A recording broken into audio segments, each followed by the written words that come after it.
Imagine sitting at a table where the silver is polished to a mirror shine, reflecting a family that hasn't truly looked at you in 20 years. We were at the Vance estate in Greenwich, a place where the hedges are trimmed with surgical precision, and the silence is so heavy, it feels like a physical weight on your chest. This was supposed to be my parents' 40th wedding anniversary, a milestone of endurance and legacy.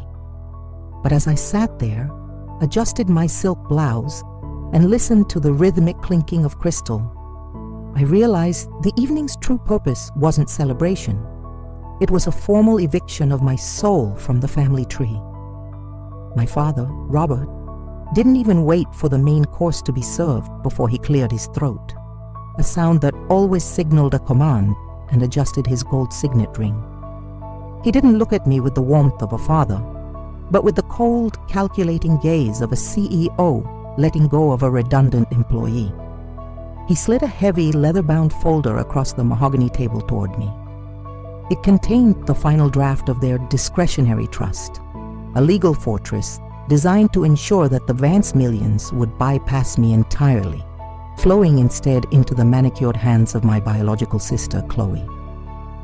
Robert explained with a clinical detachment that made my blood run cold that since Chloe carried the pure Vance lineage, she was the only natural heir to the legacy.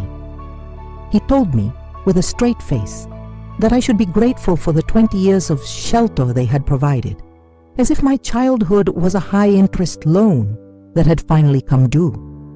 They thought they were throwing away a penniless orphan, a stray dog they had grown tired of feeding, but they had no idea that the girl who spent her life washing their dishes in silence had already built a financial empire that would eventually make their entire estate look like a rounding error on my balance sheet.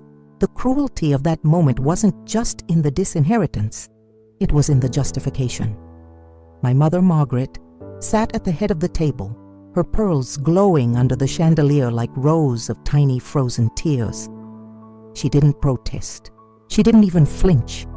She simply patted my hand with a gloved touch and told me not to be ungrateful. That word, luck, had been the soundtrack of my life since I was brought into their home. I remember being 9 years old, standing on a rickety wooden stool in their vast industrial kitchen because my small arms couldn't reach the faucet. I spent hours scrubbing cast iron pans until my knuckles were raw and my skin turned an angry shade of pink from the scalding water. I wasn't allowed to play. I was allowed to serve. While Chloe was upstairs in her sprawling suite, surrounded by the finest toys money could buy, and being groomed for a life of leisure, I was down in the steam and the grease, earning my keep. Every time I looked exhausted, every time a tear threatened to fall, Margaret would remind me how lucky I was. She would tell me about the meat grinder of the foster system, painting a picture of a dark, alternate reality where I was starving and alone, just to ensure that I would never question the crumbs they threw my way. I grew up in one of the wealthiest zip codes in America, but I lived in a state of perpetual psychological debt, a child hostage to a charity that felt more like a prison sentence. This was the architecture of my upbringing, a mansion built on the exclusion of the one person who worked the hardest to maintain it. Robert viewed my academic obsession not as a sign of brilliance, but as a desperate, almost pathetic attempt to prove my worth to a bloodline that would never accept me. He saw my 4.0 GPA and my relentless drive as the survival instincts of a scavenger, something beneath the dignified, effortless grace he expected from Chloe. When I was accepted into a prestigious university, there was no celebratory dinner, no pride in his eyes. Instead, he complained about the administrative burden of my tuition, while simultaneously cutting a check for Chloe's third European soul-searching gap year. I realized then that I was never a daughter. I was a living, breathing tax deduction for their conscience, a way for them to feel like saints at the country club while treating me like an interloper in my own home. Sitting at that anniversary dinner, watching them finalize my erasure with the stroke of a fountain pen, I finally understood the rules of the game. They wanted me to beg for a place at their table. They wanted to see the stray dog whimper. But as I looked at the legal documents stripping me of a fortune I never wanted from them, I felt a surge of cold, electrifying power. For the first time in 20 years, I wasn't lucky. I was dangerous. Growing up in the Vance household was like living in a museum where I was the only one forbidden from touching the exhibits. To the outside world, my parents were the golden standard of American philanthropy, the wealthy couple who reached into the system and rescued a child from the abyss. But inside those four walls, the reality was a meticulously maintained hierarchy of worth. My bedroom was located at the end of the north wing, a small, drafty space that had originally been designed for a live-in nanny, tucked away from the Grand Master suites and the sun-drenched sanctuary that belonged to Chloe. While Chloe spent her afternoons surrounded by the finest silk linens and custom-made furniture, I was learning the geography of the house through the chores I was assigned.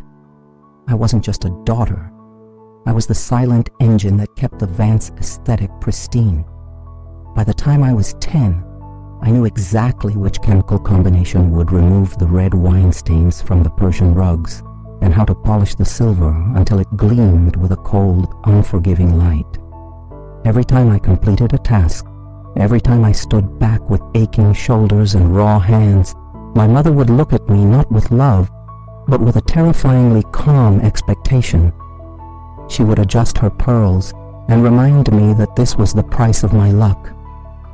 She made me feel like every breath I took in that house was a withdrawal from a bank account I could never hope to fill. The psychological isolation was a slow-acting poison. My parents practiced a form of exclusion that was so subtle, so refined, that it was almost impossible to explain to a stranger. They never raised their voices, and they never laid a hand on me, but they wielded silence like a weapon. During family dinners, the conversation would flow effortlessly between Robert, Margaret, and Chloe. Plans for the yacht club, debates over Chloe's equestrian trophies, or discussions about their upcoming trips to the south of France.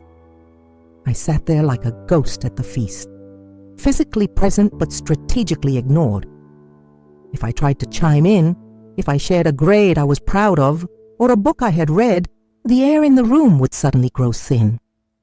Robert would offer a polite, clipped nod, the kind of gesture a man gives to a waiter who has just performed a minor service, before immediately pivoting back to Chloe.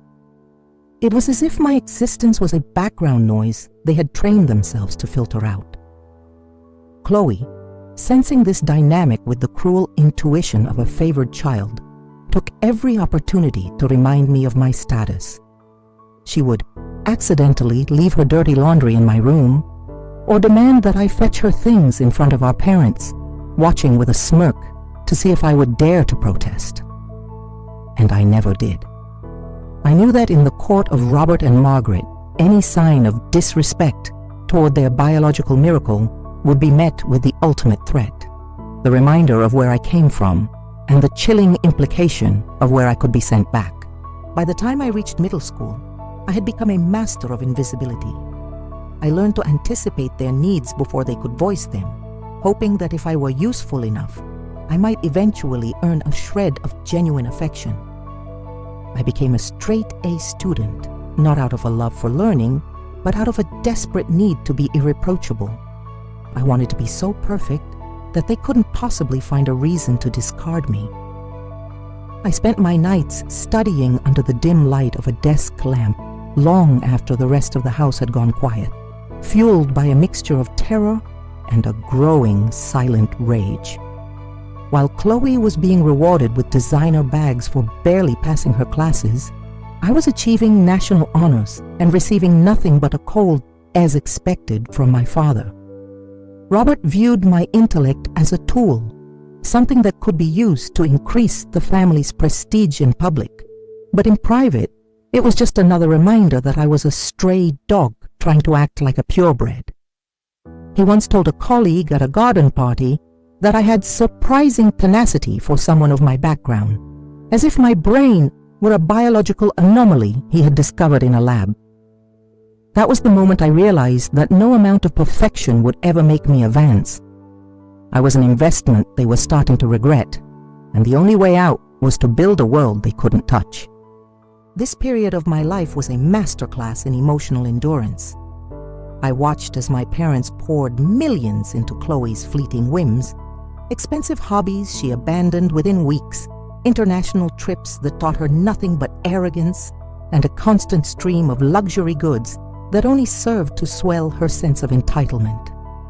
Meanwhile, I was shamed for asking for new shoes when mine were falling apart, told that I should be frugal and practical, and because I didn't have a safety net. Margaret would often take me on her charity rounds, showing me off to her wealthy friends as proof of her noble heart, only to spend the car ride home detailing exactly how much I cost the family in food and utility bills.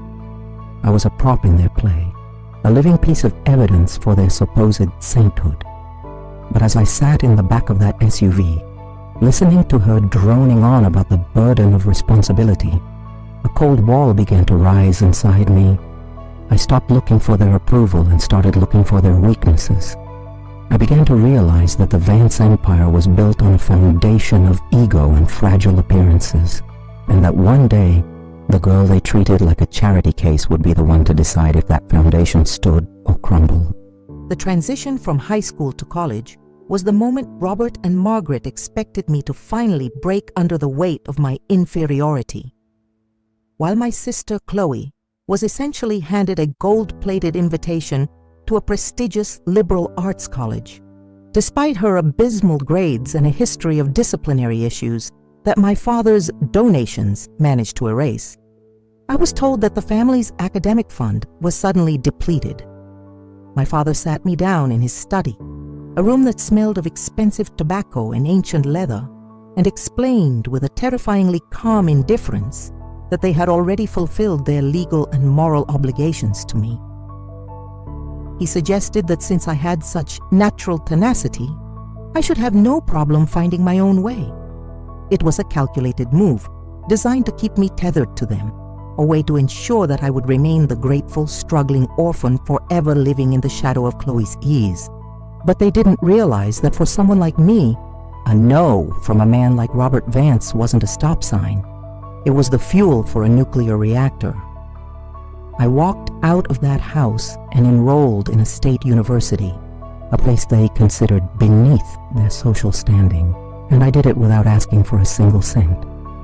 I took on 3 separate jobs, working as a late-night coding tutor, a library assistant, and a freelance web developer, sleeping in 4-hour shifts just to prove that I didn't need their blood-stained charity to build a brain that worked circles around their biological miracle. College was where I learned the most important lesson of my life. Information is the only currency that truly matters. While Chloe was spending her weekends partying in the Hamptons and draining her trust fund on designer clothes that she'd wear once, I was diving into the world of software architecture and algorithmic trading. I realized that the wealthy people in my parents' circle weren't necessarily smarter. They were just better at insulating themselves from failure. I decided right then that I wouldn't just be successful, I would be untouchable. I started taking on high-level freelance contracts for tech startups, hiding my growing income in a series of offshore accounts and private LLCs that had no connection to the Vance name. I lived in a cramped, drafty dorm room, eating ramen and wearing thrift store sweaters, while my bank account was quietly swelling into the mid-6 figures. Every time I had to call home for a holiday, every time I had to endure Margaret's condescending pity about my struggling student life, I felt a surge of cold, dark satisfaction. They thought I was drowning and they were enjoying the view from their yacht. They had no idea I was building a submarine. The psychological game they played during those years was intended to keep me small, to remind me that without them, I was nothing. Margaret would send me care packages filled with Chloe's hand-me-down clothes, pieces that were either stained or out of style. accompanied by little notes about how practical it was to reuse things. It was a subtle form of humiliation, a way of saying that even from a distance, I was only worthy of my sister's leftovers. When I achieved the highest honors in my computer science department, Robert didn't even acknowledge the graduation announcement I sent. Instead, he called to brag about Chloe's entrepreneurial spirit because she had started a fashion blog that he was secretly subsidizing to the tune of $10,000 a month. He told me that I should be careful not to get too ambitious because the tech world was a man's game and someone from my background might lack the social polish to truly excel. I remember sitting in my dorm room, listening to his voice over the speaker, and realizing that his arrogance was his greatest weakness. He truly believed he could see my ceiling, never suspecting that I had already broken through it and was now looking down at him. By the time I reached my senior year, I had developed a proprietary algorithmic software that was being scouted by 3 major firms in Silicon Valley. I was 22 years old, and I was technically a millionaire, yet I still returned to Greenwich for Christmas and allowed them to treat me like a charity case. I sat at their table and listened to Chloe complain about the stress of being an influencer, and I watched Robert and Margaret dote on her every word as if she were the second coming of Steve Jobs. I played the part of the quiet, struggling daughter perfectly, nodding along to their advice on how to manage a modest budget and how to be grateful for my state school degree. It was the ultimate undercover mission. I was an architect of shadows, building an empire in the dark while they were distracted by the flickering lights of their own vanity. I wasn't just waiting for the right moment to leave, I was waiting for the moment when my departure would leave a hole in their lives that no amount of Vance money could ever fill.